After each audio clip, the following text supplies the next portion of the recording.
4 PM news network में दोस्तों आपका स्वागत है। मैं हूं आपके साथ राशिद ज़हीर।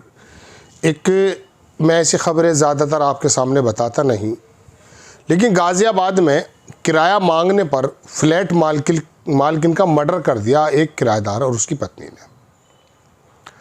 ये आपको पहले मैं ख़बर बता देता हूँ, उसके बाद मैं आपको ये बताना चाहता हूँ कि ये ख़बर मैं आपको बताने क्यों आया हूँ।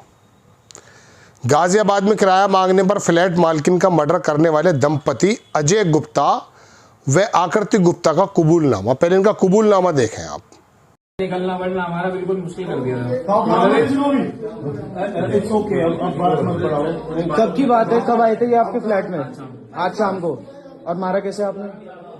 भैया हमने गला घोटा चुन्नी मैं एक्सेप्ट कर रहा हूँ कि मैंने किया, इसकी गलती नहीं है, मैंने किया। हम साथ थे, आप अपने पे मत लो, हमने साथ किया है।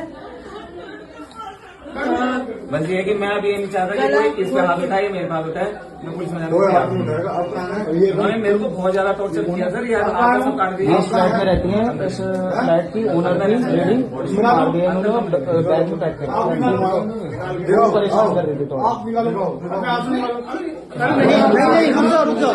अरे भैया पुलिस आएगी, फोरेंसिक टीम आएगी, सब बाहर चलो, कोई चले मत जाइए, सब बाहर चलो, आओ सब बाहर चलो। ये वीडियो आपने देख लिया दोस्तों। इसके अंदर बात यह है कि गाज़ियाबाद में सचिन गुप्ता एक बहुत अच्छे पत्रकार हैं, उन्होंने उसको ट्वीट किया। गाज़ियाबाद में खौफनाक वारदात, फ्लैट का किराया मांगने गई मालकिन दीप शिखा शर्मा के किराएदार दंपति ने हत्या कर दी। लाश लाल रंग के बैग में पैक की और बेड बॉक्स के अंदर छुपा दिया। किराएदार अजय गुप्ता, पत्नी आकृति गुप्ता गिरफ्तार हैं।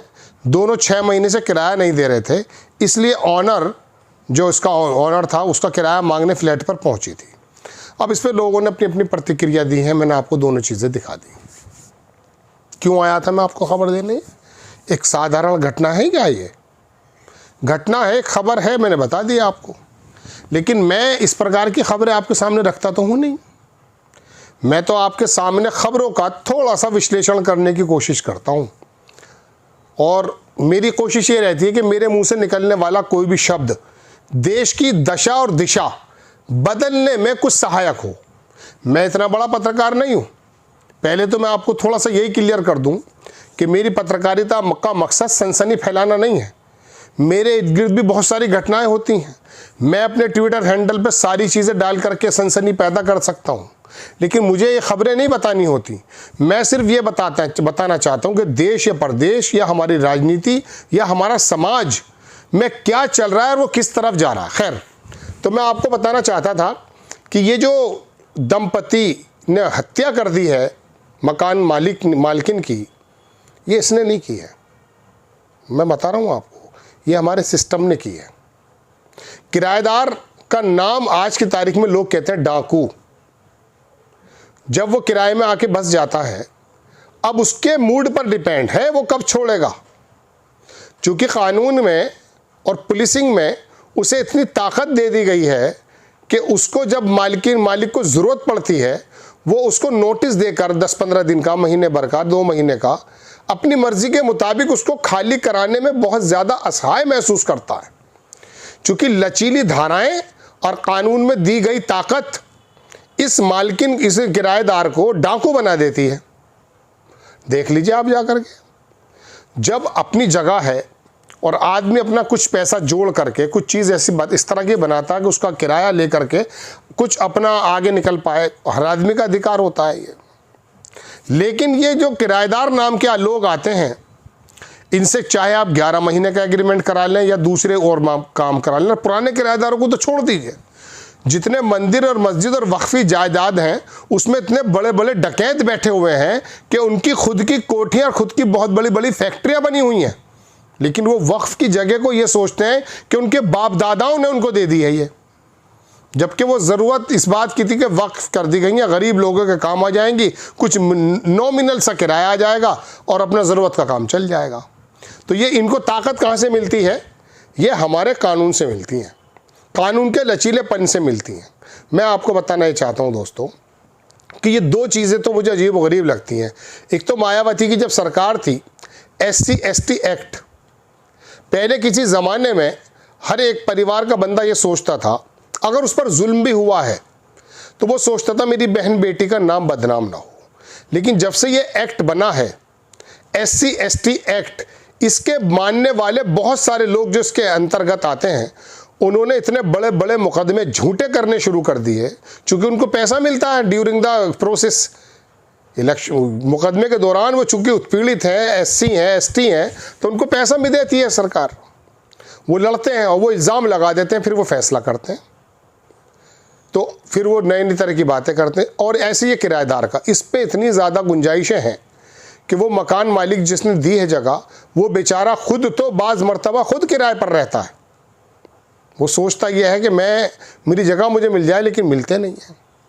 एक जगह मैं आपको बताता हूँ कि दुकान का मालिक, जगह का मालिक, वो अपने किराएदार की दुकान पर पहुँचा, मकान उस पर था लेकिन उसकी दुकान पर पहुँचा किराए के लिए कि भाई मेरा किराया बढ़ा दो या खाली कर दो, कुछ इस प्रकार की उनके बीच में हॉट टॉक हुई। दोस्तों, मैं उस आदमी को जानता हूँ। वो घर आया और उसको हार्ट अटैक हुआ और मर गया, क्योंकि वो जानता है कि ये किराएदार निकलेगा नहीं, मेरी ज़रूरत की चीज़ पर मुझे वापसी में हक़ नहीं मिलेगा। बहुत सारे लोग कागज़ों से उसको बांध भी देते हैं, या तो फिर वहाँ मुठभर्दी और बदमाशियाँ हों, कानून के अंदर लचीलापन हो और कानून की धाराएं कम से कम इंसाफ की नज़रों से जल्द और त्वरित उसको फैसला करके दे। वो लोग कह रहे थे कल एक पत्रकार के कब्ज़ा सच्चा बाकी सब झूठे, तो इसका मतलब ये हुआ कि जो ताकतवर है वो कब्ज़ा कर लेगा। अब बहुत से लोग ताकतवर भी नहीं है फिर भी कब्ज़ा करे बैठे हैं। वो वजह यह है कि उनको इन कानूनों ने इतनी ज़्यादा छूट दे रखी है कि वो डकैती मारने पर मजबूर हैं। उसकी जगह है और वो छोड़ने को तैयार नहीं है, किराया देने को तैयार नहीं है। अब किराया लेना है तो देखिए क्या हाल कर दिया। तो ये जो हम लड़ते रहते हैं ना सड़कों पे कि नकाब खींच दिया है, मंदिर वहाँ पर है, मस्जिद वहाँ, ये बुनियादी जो ढांचे हैं ना, मोदी जी को भी ये चाहिए कि मनरेगा का नाम ना बदल के पहले इन चीज़ों का काम करें, इस पर काम करें।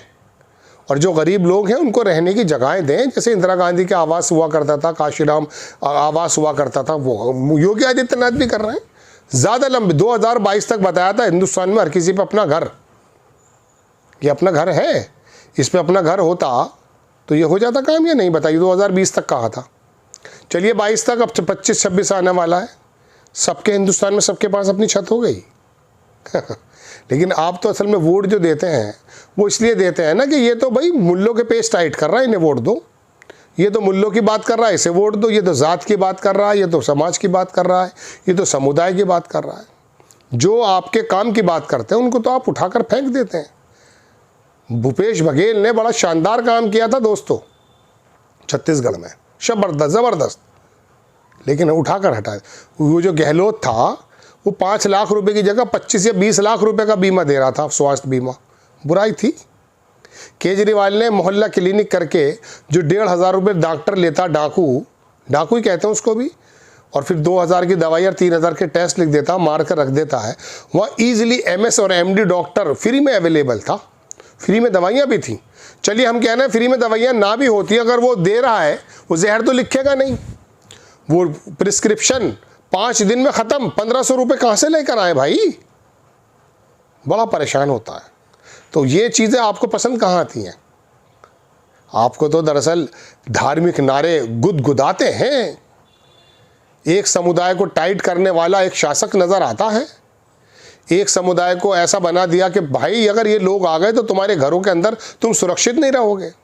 आप डर के वोट दे देते हैं। 5,000 बरस से रहते हैं यहाँ पर आप लोग, किसने आपको निकाल दिया भाई? 600 बरस हुकूमत करने वाले मुग़ल भी यहाँ पे दफन हो गए, ख़त्म हो गए, निकाल नहीं पाए हमें कहीं।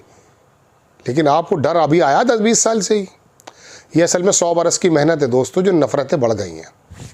जय हिंद।